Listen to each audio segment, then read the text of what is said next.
কল্যাণদাস senior একজন leader, 3বারের সংসদ, এখানে পাল্লাটা অনেকটা ভারী, তাই সেই দাদার সঙ্গে ফাইট দেওয়া লড়াইটা একটু কঠিন না? না, কঠিন নয়। এত কোথাও রাজনীতিতে আসার সময় আমি বলিনি আমি অমুকের নাতনি তাই আমাকে ভোট দিন। মায়েরা রোজা রাখার পর একটু জল যেখানে পাচ্ছেন না, সেখানকার সাংসদের মনে হয় না এত বড় বড় কথা বলা সাজে। যেভাবে তার দুঃখের কথা, রাগের কথা আমাদের সঙ্গে শেয়ার করছেন, তাতে মনে হচ্ছে কল্যাণবাবু ঠিক ততটা কনফিডেন্ট নন যতটা। তাতে মনে হচ্ছে কোথাও না কোথাও উনি একটু ভয় পেয়েছেন মনে হয়। আপনি তাহলে কি বলছেন? আমরা মানুষকে এটাই বলছি যে আমরা যদি সংসদে যাই, খুব 3টে পরিষ্কার জিনিস আমরা করব শ্রীরামপুর লোকসভা কেন্দ্রের জন্য। একটা ব্যক্তিগত আপনাকে প্রশ্ন করি যে আপনার কি মনে হয়, আপনি তো 10 বছর ধরে রাজনীতি করছেন, আইএসএফের কি 14-15টা সিট যে চেয়েছিল সেটা কি চাওয়া ভুল হয়েছে? কি সত্যি ভুল করছিল এতগুলো সিট? আমি দেখো কোনো রাজনীতি আইএসএফ থেকে আছে বিজেপি, তৃণমূল এবং আপনি রয়েছেন, 4টে প্রার্থী। আইএসএফ এর সঙ্গে আপনাদের জোটটা হলে কি ভালো হতো না? অবশ্যই আমরা চেয়েছিলাম যে এবারে আমরা একসাথে লড়ি। নওশাদ সিদ্দিকী যা বক্তব্য রেখেছেন সে সমস্ত কিছু শুনেছি, তারপরেও আমি বলছি বাড়ির ছেলেটাকে আমি চাকরি দেবো না আর মাকে 500 টাকা 1000 টাকা গুঁজে তার ভোটটা নিয়ে নেব। আমার মনে হয় না মানুষ এই রাজনীতি বেশি দিন মানবে না। 100 দিনের যে কাজ তাকে বাড়িয়ে 200 দিনের করতে হবে। এই যে সাধারণ মানুষ যেভাবে আমাকে আপন করে নিচ্ছেন। শ্রীরামপুর লোকসভা কেন্দ্রের সিপিআইএম প্রার্থী দীপশিতা ধর আমার সঙ্গে রয়েছেন, প্রচারে বেরিয়েছেন, প্রচারে খুব ব্যস্ত রয়েছেন। মানুষ কি বলছে শ্রীরামপুরের মানুষ? শ্রীরামপুরের মানুষ আশা দেখছেন, ভরসা দেখছেন। তারা চান 15 বছর ধরে এই যে দমবন্ধকর পরিস্থিতি তা থেকে মুক্তই আসুক, মুক্ত বাতাস বউক, এবং শ্রীরামপুরের বুকে এবার তারা লাল চাইছে। কল্যাণদাস সিনিয়র একজন লিডার, 3বারের সংসদ, এখানে পাল্লাটা অনেকটা ভারী, তাই সেই দাদার সঙ্গে ফাইট দেওয়া লড়াইটা একটু কঠিন না? না, কঠিন নয়। আসলে প্রতিদিন আমার জন্য লড়াইটা আরও সহজ করছেন। যে ভাষায় উনি কথা বলছেন, যে ধরনের ব্যক্তিগত আক্রমণ উনি শানাচ্ছেন, তাতে মনে হচ্ছে যে একজন সত্যিই একজন বড় মানুষ, যিনি আমার চেয়ে বয়স জ্যেষ্ঠ। তিনি স্বাভাবিকভাবে তো তার চেয়ে বয়সে এত কম, অর্ধেকেরও কম বয়স কারুর, তার সম্পর্কে তো এই ভাষায় কথা তার বলা উচিত নয়। মেয়েটা বাচ্চা মেয়ে, আমার 30 বছর বয়স, ওনার 63 বছর বয়স। ওনার পলিটিক্যাল জীবন নিশ্চয়ই আমার চাইতে অনেক অনেক বেশি। সেক্ষেত্রে উনি আমার রাজনৈতিক কথাগুলোর উত্তর রাজনৈতিক না দিয়ে যেভাবে আমার পরিবারে চলে গেলেন, পরিবার নিয়ে কমেন্ট করলেন, খুব খুব কুসদৃশ, মানে দেখতে খুব খারাপ লাগলো। তাতে মনে হচ্ছে কোথাও না কোথাও উনি একটু ভয় পেয়েছেন। এই যে সাধারণ মানুষ যেভাবে আমাকে আপন করে নিচ্ছেন, যেভাবে তার দুঃখের কথা, রাগের কথা আমাদের সঙ্গে শেয়ার করছেন, তাতে মনে হচ্ছে কল্যাণবাবু ঠিক ততটা কনফিডেন্ট নন যতটা। কি বলছে কল্যাণবাবুর বিরুদ্ধে? কিছু বলছে?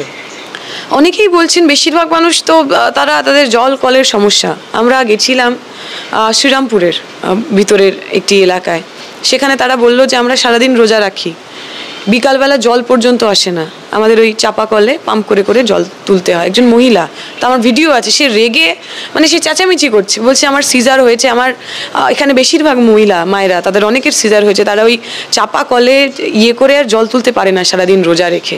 এতদিন ধরে তারা সব আমার সাংসদ ছিলেন, আমার পঞ্চায়েতের সদস্য ছিলেন, কেউ একটু জল আমাদের এনে দিতে পারে না? মানে ভেবে দেখুন, আমরা এত বড় বড় কথা বলছি, উন্নয়নের কথা বলছি, বাংলাকে বাঁচানোর কথা বলছি, এদিকে বাংলার মায়েরা রোজা রাখার পর একটু জল যেখানে পাচ্ছেন না, সেখানকার সাংসদের মনে হয় না এত বড় বড় কথা বলা সাজে।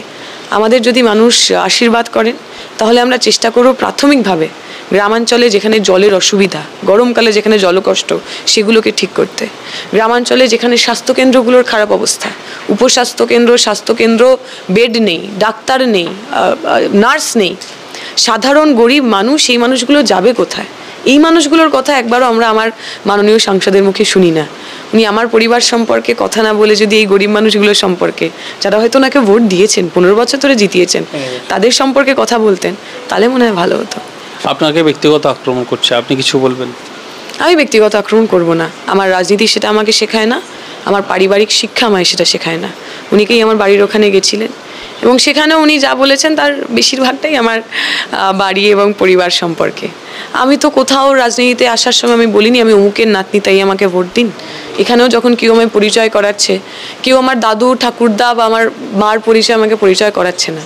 আমি দীপশিতা ধর, ভারতের ছাত্র ফেডারেশনের সর্বভারতীয় যুগ্ম সম্পাদক। সেই পুরো রাস্তাটা আমার লড়াই, আমাদের লড়াই, আমার মতো হাজার হাজার মানুষের লড়াই। সেটা কারুর নাতনি বলে, কারুর মেয়ে বলে, কারুর কেয়ার অফ বলে আমি আজকে যা তা হইনি। তাই উনি কোথাও না কোথাও বারবার আমার বাড়ির লোককে ডেকে এনে বা আমার বাড়ির লোকের প্রসঙ্গ টেনে আমার একজন মহিলার যে এতদিনের স্ট্রাগল, এই এতদিনের লড়াই, সেটাকে ছোট করার চেষ্টা করছেন। আমি শুধু এটাই ওনাকে বলবো যে আপনি করতে পারেন, বলতে পারেন, কিন্তু মানুষ অনেক সজাগ, মানুষ চোখ খুলে দেখছেন, এবং যে এলাকায় গিয়ে উনি এইসব কথা বলছেন সেই এলাকার মানুষ আমাকে, আমি যখন 3 বছর বয়স স্কুলে যাই তখন থেকে তারা দেখছেন। তারা ওই ইভিএমের বোতাম টিপে তাদের বাড়ির মেয়েদের পক্ষে সওয়াল করবেন, এইটুকু আশা ভরসা আমার আছে। 4টে প্রার্থী আইএসএফ থেকে আছে, বিজেপি, তৃণমূল এবং আপনি রয়েছেন। 4টে প্রার্থী আইএসএফের সঙ্গে আপনাদের জোটটা হলে কি ভালো হতো না? অবশ্যই আমরা চেয়েছিলাম যে এবারের আমরা একসাথে লড়ি, তৃণমূল বিজেপিকে হারানোর জন্য সমস্ত শক্তির একসাথে আসা উচিত ছিল, এবং এখনও আমার তো আপিল থাকবে। এখনও আমরা সবার কাছে আবেদন করব, আইএসএফের কমরেডদের কাছে, বন্ধুদের কাছে, কারণ এই অঞ্চলের বিভিন্ন জায়গায় আমরা একসাথে লড়েছিলাম। পঞ্চায়েত নির্বাচন আমরা লড়েছি, একসাথে আক্রমণ হয়েছে, আক্রমণ প্রতিরোধ করেছি। ফলে অন্য অনেকের মতো আমাদের একসাথে থাকাটা ঠিক শুধু নির্বাচনের জন্য নয়, নির্বাচনের আগেও আমাদের একসাথে থাকা ছিল। আমি আশা করব এবারও তারা আমাদের সঙ্গে থাকবেন। আমরা এইবার তৃণমূল বিজেপিকে একসাথে হারাই, পরবর্তীকালে যা সমস্যা সেগুলো সব। আপনার বিরুদ্ধে তো প্রার্থী অলরেডি দিয়ে দিয়ে আমি তাও বললাম, আমি আপিল করব। প্রার্থী দিয়েছেন, আমি জানি, আমি নওশাদ সিদ্দিকী যা বক্তব্য রেখেছেন সেই সমস্ত কিছু শুনেছি, তারপরেও আমি বলছি, কারণ আমার মনে হয় ওইটার চাইতেও অনেক বড় শত্রু আমাদের চোখের সামনে রয়েছে। এই মুহূর্তে আমরা একসাথে লড়ি, তারপরে নির্বাচনের পর আমরা যখন জিতবো মানুষের আশীর্বাদে, তারপর যেখানে যা যেটুকু সমস্যা, সব যা যেটুকু ছাড়ার কথা, যার যেটুকু স্যাক্রিফাইস করার কথা, সব করা যাবে। নির্বাচনের আগে ঐক্যবদ্ধ লড়াই। নওশাদ সিদ্দিকীরা বলছে শ্রীরামপুর এবং মুর্শিদাবাদ এই দুটি আসনের জন্যই কিন্তু জোটটা আমাদের সঙ্গে হলো না। শ্রীরামপুরে তো আপনি রয়েছেন। দেখো, আমাদের ক্ষেত্রে আমরা কেউ ব্যক্তিগতভাবে কথা বলি না। আমার সঙ্গেও আমি কারুর সাথে, আইএসএফের নওশাদ হতে পারে বা অন্য কেউ হতে পারে, কারুর সাথে আমরা ব্যক্তিগতভাবে কথা বলিনি কোনো সিটের জন্য। এতক্ষণ পর্যন্ত যা আলোচনা হচ্ছিল দুটো পার্টির মধ্যে হচ্ছিল। আমাদের পক্ষ থেকে, বামফ্রন্টের পক্ষ থেকে বিমান বোস কথা বলছিলেন, আমাদের কিছু পার্টির সিনিয়র লিডার কথা বলছিলেন, এবং অবশ্যই আইএসএফের যে শীর্ষ নেতৃত্ব তারা কথা বলছিলেন। ফলে তাদের মধ্যে বোঝাপড়া হয়েছে, তারা একটা কনক্লুশনে আসার চেষ্টা করেছেন। আনফর্চুনেটলি, মানে খুব দুর্ভাগ্যবশত সেটা হয়নি। ফলে আমি ব্যক্তিগতভাবে এই কোনো আলোচনারই অংশ ছিলাম না। যদি আমরা একসাথে লড়তে পারতাম, শুধু মুর্শিদাবাদ, শ্রীরামপুর কেন, পশ্চিমবঙ্গের সমস্ত জায়গায় একসাথে লড়তে পারলে ভালো হতো। কিছু কিছু জায়গায় তো আপনাদের বিরুদ্ধে আইএসএফের প্রার্থী রয়েছে, বেশ কয়েক জায়গায়, যাদবপুরে রয়েছে, ডায়মন্ড হারবার, মথুরাপুর থেকে শুরু করে বেশ কয়েক জায়গায় রয়েছে। আমি তৃণমূলের সমর্থকের কাছেও যাব, বিজেপির সমর্থকের কাছে যাব, আইএসএফ সমর্থকের কাছে যাব। সবার কাছে গিয়ে আমাদের আপিল থাকবে, আবেদন থাকবে, তৃণমূল বিজেপির যেই মানুষ মারা রাজনীতি তাকে আটকানোর জন্য একসাথে থাকার। একটা ব্যক্তিগত আপনাকে প্রশ্ন করি যে আপনার কি মনে হয়, আপনি তো 10 বছর ধরে রাজনীতি করছেন, আইএসএফের কি 14-15টা সিট যে চেয়েছিল সেটা কি চাওয়া ভুল হয়েছে? বিমানবাবু বলছেন যে 56টা বিধানসভা, এতটা তাদের কিভাবে তারা লড়াই করবে? আইএসএফ কি সত্যি ভুল করছিল এতগুলো সিট? আমি দেখো, কোনো রাজনৈতিক দল তাদের নিশ্চয়ই তাদের কোনো লজিক থাকবে, কোনোভাবে তারা ভেবেছেন, তারা ঠিক করেছেন কি ভুল করেছেন আমি কমেন্ট করব না। আমার মনে হয় সেটা করা উচিত। বড়রা, আমার বয়োজ্যেষ্ঠরা, আমার সিনিয়র লিডাররা তারা কথা বলেছেন, বিমানদা যা বলার তা বলেছেন। আমি এটাই খালি বলবো যে এই সময় দাঁড়িয়ে ওই খুব ব্যক্তিগত ইগোর জায়গা নেই, আমাদেরও নেই। আমরাও চাইছি, এখনও চাইছি একসাথে লড়াই হোক, তৃণমূল বিজেপিকে আমরা হারাই। তৃণমূলের তো অনেক কিছু ইস্যু রয়েছে, লক্ষ্মী ভাণ্ডার থেকে শুরু করে, স্বাস্থ্যসাথী থেকে শুরু করে সমস্ত সামাজিক প্রকল্প রয়েছে। তারা এই ইস্যু নিয়ে তো মানুষের দ্বারা দ্বারা বলছে, আপনি কি বলছেন? ওনাদের অনেক প্রকল্প আছে, কিন্তু যে প্রকল্পগুলো উনি বলছে না তা হলো 100 দিনের কাজের টাকা চুরি প্রকল্প, ইন্দিরা কেন্দ্রের উপর চাপিয়ে। আমি বোধহয় আমরা 2 দিন আগেই টিভিতে দেখেছি, একটা মেন স্ট্রিম খবরের মিডিয়াতেই দেখাচ্ছিল, এই 100 দিনের কাজের টাকা মমতা ব্যানার্জি বলেছেন না, মমতা ব্যানার্জি দেবেন। মমতা ব্যানার্জি বলেছেন তো যারা যারা টাকা পাননি প্রত্যেকে রাজ্য সরকার দেবে। দেখা যাচ্ছে যে বহু মানুষ যারা 100 দিনের কাজ করেন না তাদের অ্যাকাউন্টে টাকা চলে এসছে 10,000 টাকা করে। তৃণমূলের পঞ্চায়েত সদস্য তাদের গিয়ে বলেছে যদি 500 টাকা রেখে বাদবাকিটা আমাকে তুলে দিয়ে দে, যদি না দিস তোদের তো জব কার্ড নেই, তোদের কাছে তো টাকা এসছে, তোরা তো কাজ করিসনি, আমরা পুলিশে খবর দেবো, তোকে জেলের মধ্যে নিয়ে যাবে। এই যে দুর্নীতি প্রকল্প, 100 দিনের কাজের টাকা মারার যে প্রকল্প, এই প্রকল্প ওনারা প্রচার করছেন না ঠিকই, কিন্তু এই প্রকল্প তো রমরমা। 100 দিনের কাজের নাম করে, জব কার্ড পাইয়ে দেওয়ার নাম করে গ্রামে গ্রামে আপনি কান পাতুন, প্রত্যেকে জানে কত টাকা ওরা লুট করেছে। গরিব মানুষ, প্রধানমন্ত্রী আবাস যোজনার টাকা এসছে, তাকে বলেছি 7,000 টাকা ঘুষ না দিলে ওই টাকাটা তোকে পাঠাবো না। এই আমফান হলো, এই আইলা হলো, যতগুলো প্রাকৃতিক দুর্যোগ হলো, যে মানুষের ভেঙে পড়া বাড়ি সেই মানুষ টাকা পেলেন না। তৃণমূলের নেতার 3 তলা বাড়ি তার 4 তলা পাকা বাড়ি হয়ে গেল। আপনি এই রাস্তা দিয়ে যান, দেখবেন কতগুলো 4টে 5টা মানে পাকা বাড়ি, তার মাঝখানে একটা মাটির বাড়ি। কেন? ওই মাটির বাড়ির লোকটা তৃণমূল করে না, অথবা ওই মাটির বাড়ির লোকটা টাকা দিতে পারেনি, ঘুষ দিতে পারেনি, তাই সবার বাড়ি হয়েছে, ওর বাড়ি হয়নি। এই কথা তো আমরা সবাই জানি। ফলে উনি যা যে প্রকল্পগুলোর কথা মুখে বলছেন তার চেয়ে অনেক বড় চুরি দুর্নীতির প্রকল্প সাধারণ মানুষ প্রতিদিন দেখছেন। আমার বিশ্বাস তারা কেউ সেটা ভুলে যাবেন না। আর এই 100 দিনের, আর আপনি লক্ষ্মীর ভাণ্ডারের কথা বলছেন, লক্ষ্মীর ভাণ্ডার তো সন্দেশখালীর মায়েরাও পেয়েছিল, সন্দেশখালীর বোনেরাও তো পেয়েছিল 500 টাকা 1000 টাকা। তারপরে তাদের সাথে কি হয়েছে? লক্ষ্মীর ভাণ্ডারে আপনি টাকা দিচ্ছেন না, লক্ষ্মীর নিরাপত্তা, লক্ষ্মীর সম্মান, সেগুলো নিয়ে কথা বলবেন না? আরও আমাকে একজন মা বলছিলেন যে যা টাকা বেড়েছে 500 থেকে 1000 টাকা হয়েছে, আর তপশিলি মহিলাদের 1000 টাকা থেকে 1200 টাকা হয়েছে। তারা এটা খুব ইন্টারেস্টিং এবং খুব ইম্পর্টেন্ট প্রশ্ন করেছেন যে তপশিলি জাতির মহিলারা মানে তারা তো একদম পিছিয়ে পড়া মহিলা, সেই মহিলাদের টাকা বাড়লো বাস 200 টাকা। আর যে মানুষের হয়তো অতটা দরকার নেই, যে মানুষ সম্ভ্রান্ত পরিবার থেকেও আসেন, সেই মানুষের টাকা বাড়লো ডবল 500 টাকা। তাহলে মমতা ব্যানার্জি বা তৃণমূল তিনি আসলে এই টাকাটা কি যে মানুষের দরকার তার জন্য দিচ্ছেন, নাকি ভোট ব্যাংক তৈরি করার জন্য দিচ্ছেন? এটা আমার প্রশ্ন না। ওই মহিলা আমার কাছে যে যা বললেন, আমি টিভির সামনে মিডিয়ার মধ্যে দিয়ে সেই কথাগুলো লোকের কাছে পৌঁছালাম। লোকে ভাবুক, ওই 1000 টাকা হোক 500 টাকা হোক, ও তো আমাদের টাকা, সাধারণ মানুষের ট্যাক্সের টাকা। আপনি গ্রামে যাবেন, জিজ্ঞেস করবেন কতগুলো মানুষ বিধবা ভাতা পাচ্ছে, 6 মাস ধরে বিধবা ভাতা পাচ্ছে না, বার্ধক্য ভাতা পাচ্ছে না।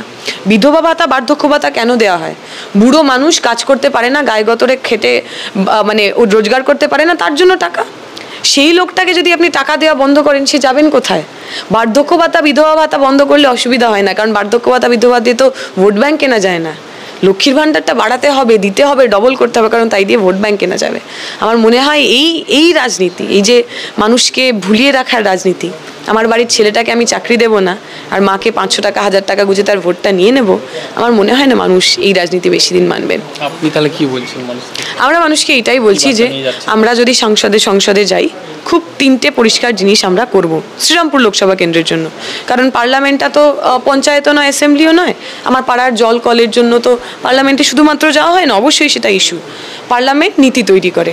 আমরা প্রথম কথা যা বলছি, বন্ধ কলকারখানা খুলতে হবে, বন্ধ কলকারখানার জমিতে নতুন কারখানাই করতে হবে। বামপন্থীদের আমলে এই রুল ছিল, এখন সেই রুল তারা বদলে জমিগুলোকে মাফিয়াদের হাতে দিয়ে দিচ্ছেন। 2 নম্বর, আমরা একটা স্কিমের কথা বলছি, সেই স্কিম হলো আরবান এমপ্লয়মেন্ট গ্যারেন্টি অ্যাক্ট। যেরকমভাবে 100 দিনের কাজ গ্রামে তৈরি হয়েছে, সেই রকম শহরের গরিব মানুষের জন্য একটা অ্যাক্ট তৈরি করতে হবে, যাতে কোনো শিক্ষিত বেকার যুবক তার আর বেকার না থাকে। আমরা দাবি জানাচ্ছি 100 দিনের যে কাজ তাকে বাড়িয়ে 200 দিনের করতে হবে। 100 দিনের কাজ এসেছিল UPA 1-এর সময়, আমরা বামপন্থীরা পার্লামেন্ট থেকে লড়ে নিয়ে এসেছিলাম। 100 দিনের কাজকে বাড়িয়ে 200 দিন করুন, এবং যে সেই রোজ বাড়িয়ে 600 টাকা করুন।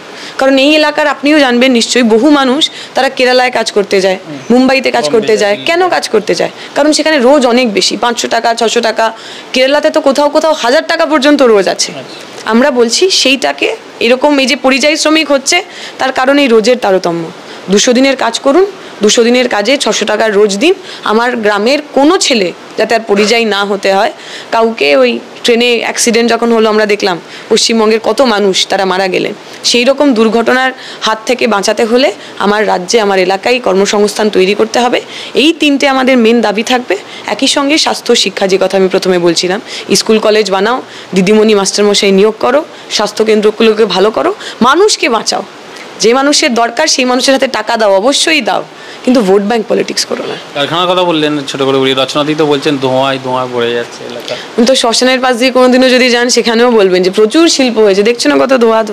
এই বোকা কথা, এই কথার আমি কোনো উত্তর দেব না। মানুষের সেবা করুন, মানুষের পাশে থাকুন। কোনো ধর্মের মানুষ আপনার এই রঙ্গ তামাশা চান না, হিন্দু মানুষও চায় না, মুসলমান মানুষও চায় না।